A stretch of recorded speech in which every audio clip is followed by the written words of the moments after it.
আসসালামু আলাইকুম। কেমন আছেন সবাই? আশা করছি আল্লাহর রহমতে সবাই ভালো আছে। আজকে আপনাদের সাথে সাবুদানার খুবই সহজ, পুষ্টিকর ও মজাদার রেসিপি শেয়ার করছি। দর্শক, পুষ্টিবিদের মতে একটি খাবারকে যখন কয়েকটি খাবারের সমন্বয়ে তৈরি করা হয়, একটি খাবার থেকে যখন বাচ্চারা ভালো মানের প্রোটিন, ফ্যাট, এনার্জি, পর্যাপ্ত পরিমাণে ক্যালোরি ও বিভিন্ন ধরনের ভিটামিন, মিনারেলস একসাথে পেয়ে যায়, তখন সেই খাবার বাচ্চার অল্প পরিমাণে খেলেও সব ধরনের পুষ্টিকর চাহিদা পূরণ হয়ে যায় এবং বাচ্চার ওজন দ্রুত গতিতে বৃদ্ধি পায়। তেমনি একটি রেসিপি আপনাদের সাথে শেয়ার করছি, আশা করছি আপনাদের ভালো লাগবে। এখানে শুরুতে আমি আমার বাচ্চার পরিমাণ মতো কিছু সাবুদানা নিয়ে নিয়েছি, আর এটাকে আমি পানি দিয়ে ভালো করে ধুয়ে নিচ্ছি। তবে এটা আমি নর্মাল পানি দিয়ে ধুয়ে নিয়েছি। দ্বিতীয়বারও আবার পানি দিয়ে আমি কিছু সময়ের জন্য সাবুদানাটা ভিজিয়ে রেখেছি। এ পর্যায়ে আমি ডিমের কুসুমটা ব্যবহার করছি। এখানে আমি বাচ্চার জন্য 2টা ডিমের কুসুম ব্যবহার করছি। আপনারা চাইলে বাড়িয়ে কমিয়েও নিতে পারেন। আর আমি বাচ্চা যেহেতু আমার ছোট 1 বছর, আর তাকে আমি এখনও ডিমের সাদা অংশটা দিচ্ছি না, কারণ যে বাচ্চার অ্যালার্জিজনিত সমস্যা থাকে তাকে ডিমের সাদা অংশটা না দেওয়াই ভালো। তো এখানে আমি ডিমের যে কুসুমটা শুধু সেটাই নিয়েছি। আর এর পর্যায়ে আমি কিন্তু ডিমের কুসুম ভালো করে ফেটিয়ে নিচ্ছি। এখানে আমি বাচ্চার আরও একটু স্বাদের জন্য এখানে আমি মিষ্টিটা ব্যবহার করছি। আপনারা চাইলে এখানে খেজুরও ব্যবহার করতে পারেন, তবে চিনিটা বাচ্চার জন্য না দেওয়াই ভালো। এখানে বাচ্চার পুষ্টিকর সাবুদানা রেসিপি তৈরি করার জন্য বা যে কোনো পুষ্টিকর আপনি রেসিপি তৈরি করবেন, তখন বাচ্চার জন্য একটি আলাদা পাত্র নির্বাচন করে নেবেন, যে পাত্রটিতে আপনি রান্না করবেন। আর একেবারেই যদি একান্ত কারো কোনো সমস্যা হয়ে থাকে, সেক্ষেত্রে আপনি পাত্রটি ব্যবহার করলেও ভালো করে পরিষ্কার করে ফুটন্ত গরম পানি দিয়ে ভালো করে ধুয়ে নিয়ে তারপর ব্যবহার করতে পারেন।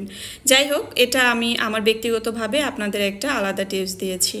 তো এখানে আমি কিন্তু সাবুদানার ভিতরে আমি যে মিষ্টি নিয়েছি, তো সেই মিষ্টিটা দিয়ে দিচ্ছি। এখানে কিন্তু আমি কোনো রকম দুধটা ব্যবহার করছি না। যে সকল বাচ্চাদের গরুর দুধ খাওয়ানো হয়, তারা কিন্তু এত পানির পরিবর্তে সাথে লিকুইড দুধটা দিয়ে দিতে পারেন। তো আমি যেহেতু আমার বাচ্চাকে এখনও গরুর দুধ খাওয়াচ্ছি না, তো এই কারণে কিন্তু আমি একটু বেশি করে পানি দিয়েছি, যাতে সাবুদানাগুলো খুব সহজে সিদ্ধ হয়ে যায়। আর একটা মানে সুঘ্রাণের জন্য আমি এখানে এলাচটা একটু ফাটিয়ে নিয়েছি হালকা, যেন এই ঘ্রাণটা মানে ছড়িয়ে পড়ে, এই কারণে।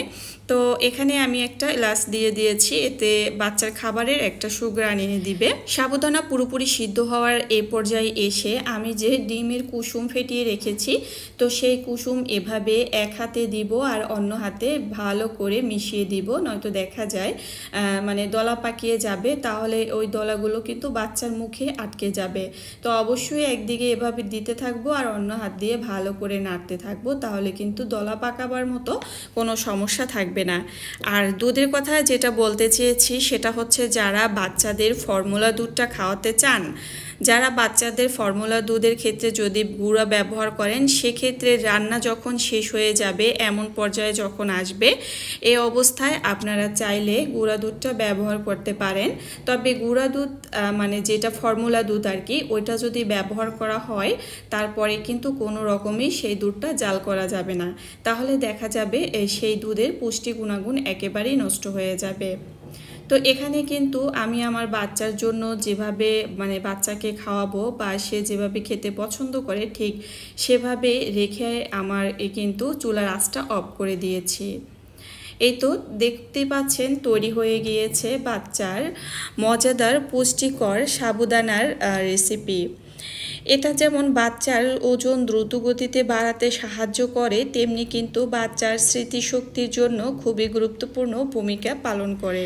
আপনি এটি কত মাস বয়স থেকে দিতে পারবেন? 7 মাস বয়স থেকে আপনি 5 বছরের বাচ্চাদের পর্যন্ত দিতে পারবেন, এতে কোনো রকমের কোনো সমস্যা থাকবে না। তবে আপনারা চাইলে এখানে লবণ ব্যবহার করতে পারেন। আমি কিন্তু কোনো রকমের লবণ ব্যবহার করিনি, কারণ বাচ্চাদের লবণ দিয়ে খাবার না খাওয়ানোই ভালো। তো সেক্ষেত্রে যেহেতু আমি তাল মিশ্রি ব্যবহার করেছি, তো লবণ না দিলেও কিন্তু সমস্যা নেই। আলহামদুলিল্লাহ, আমার বাচ্চা তো খুব সুন্দরভাবে খেয়ে নিয়েছে। বাচ্চার পুষ্টিকর সাবুদানার রেসিপি তৈরি করে নিজেদের জন্য কিছু রান্না করে নিয়েছি। এখানে কিন্তু আমি ইলিশ মাছ ভুনা করব, আর সেই সাথে ইলিশ মাছের মাথা দিয়ে কাঁচা কলা দিয়ে রান্না করব। তো ইলিশ মাছ ভুনা, এখানে একটু আসলে অনেকটাই হাসি চলে আসছে, কি বলবো। তো যাই হোক, এখানে বেশ কিছু চোরামি আছে। তো অনেক আপুরা বুঝতে পারবেন যারা এখনও আমার এই কথাগুলো শুনছেন, তো তারা আশা করি বুঝতে পারবেন যে আসলে এখানে কি চোরামি আছে। আল্লাহ।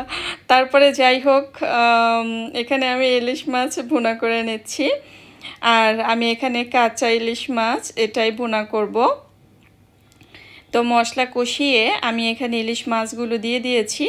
এখানে শুধু আমি মশলা বলতে পেঁয়াজ আর হলুদ, মরিচ, লবণ এতটুকুই ব্যবহার করেছি, এছাড়া বাড়তি কিছুই ব্যবহার করিনি। আর এভাবে ইলিশ মাছ কাঁচা ভুনা করলে খেতে ভীষণ মজা লাগে। আর এখানে আমি ইলিশ মাছের মাথা দিয়ে আর কাঁচা কলা দিয়ে রান্না করব। আমি জানি না এই কাঁচা কলা এত পছন্দ কেন আমার। আমি যদি ভাত কমও খাই বা বলা হয় যে আজ তোমাকে ভাত দেওয়া হবে না, শুধু কাঁচা কলা খাবে, ঠিক আছে, আমি শুধু কাঁচা কলাই খাবো, ভাত খাবো না, এমন একটা অবস্থা। তো আসলে আমার বাসায় কাঁচা কলা আনলে আমারই বেশি খাওয়া হয়। আর জিসানের বাবাকে বলি যে কাঁচা কলা কেন জানি না আমার পছন্দ, শুধু ইলিশ মাছ নয়, এটা যদি চিংড়ি মাছ দিয়ে রান্না করা হয় তাহলেও কিন্তু আমার খেতে বেশ ভালো লাগে। তবে ওই যে একদিন কিন্তু আমি হয়তো ভিডিওতে বলেছিলাম যে ইলিশ মাছ এমন একটা মাছ, এটা যদি কোনো ঘাস দিয়েও রান্না করা হয় সেটা মনে হয় খেতে ভালোই লাগবে। তো ভিডিও রান্নাবান্নার বাহিরে আর একটু কথা বলে নিচ্ছি, সেটা হচ্ছে আমি যেহেতু একদিন পরপর ভিডিও শেয়ার করছি, সেক্ষেত্রে আসলে প্রতিনিয়ত যে আপুরা ভিডিও দেয় তাদের ভিডিও তো আর দেখতে পারি না, কারণ দেখা যায় নিজের যেহেতু ছোট বাচ্চা আছে, সংসারে নানান রকমের ব্যস্ততার কারণে নিজেই যখন ভিডিও শেয়ার করতে পারি না, তাহলে আরেকজনের ভিডিও কখন দেখব।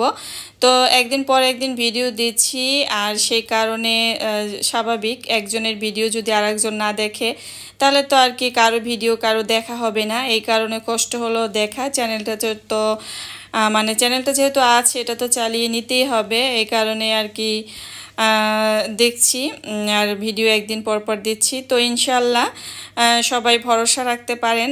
আর কি বলবো, যে নতুন করে তো আর কাজ করছি না, তবে আমি জানি আমার পুরাতন যে সকল আপুরা আছে সবাই কিন্তু আমাকে ভালোবাসে, আর তার ভিতরে নতুন নতুন কিছু আপু আসছে, সবার কাছ থেকে অনেক বেশি ভালোবাসা পাই।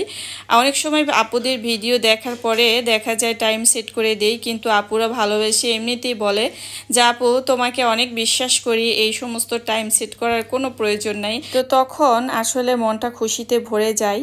তো ইউটিউব থেকে কিছু পাই আর না পাই, কিছু কিছু আপুদের অনেক বিশ্বাস আর ভালোবাসা পেয়েছি, এটাই আমার জন্য অনেক বড় প্রাপ্তি, আর কিছুই চাওয়ার নেই। সবাই ভালো থাকবেন। আল্লাহ হাফেজ। আসসালামু আলাইকুম।